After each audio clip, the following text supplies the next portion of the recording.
Dangasa emas, uddi biron kelili uchun qovurma xamir xasf. Qiymasini tayyorlab olamiz. Katta-katta to'ralgan piyoz, pare go'sht, zira, universal priprava, tabiga ko'ra tuz. Ezib aralashtirib 5 minutga qoldiramiz. Bir ro blender qilib olishimiz kerak. Xamir xasfda ko'pchilik farsh ishlatadi. Ishoninglar, bir marta farsh o'rniga shu usuldan foydalanib ko'ring, mazasi umuman o'zgacha bo'ladi. Mayda to'ralgan qizil yashil bolgarskiy. Bolgarskiylarni ovqatga blender qilib solinmaydi. To'raganingizda aromati ko'proq keladi. Pomidor, ukrop, keyin shunaqa maydalikda piyoz, tuz yaxshilab aralashtiramiz.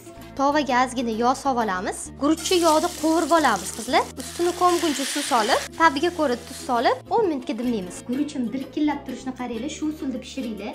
Sochniy bo'ldi, nachinka ham yaxshilab aralashtiramiz endi. Nachinkamiz guruch qo'shgandan keyin ham sochniy turibdi. O'zimizdan qiynamasdan lavash xamirni so'qqa kvadrat kesib olamiz. Faqat bitta qo'yib tugamiz. Chetidan chiqib ketmasligi uchun to'g'ri o'rash yo'li. Ustiga yopdik, ikkita chetini bundoq ushab, mana. Hop, ketdi. Oxirida suv qilib yopib yuboramiz. Qovurishimizdan maqsad ishtaha ochar bo'ladi, lavash xamirimizga ham maza kirib oladi.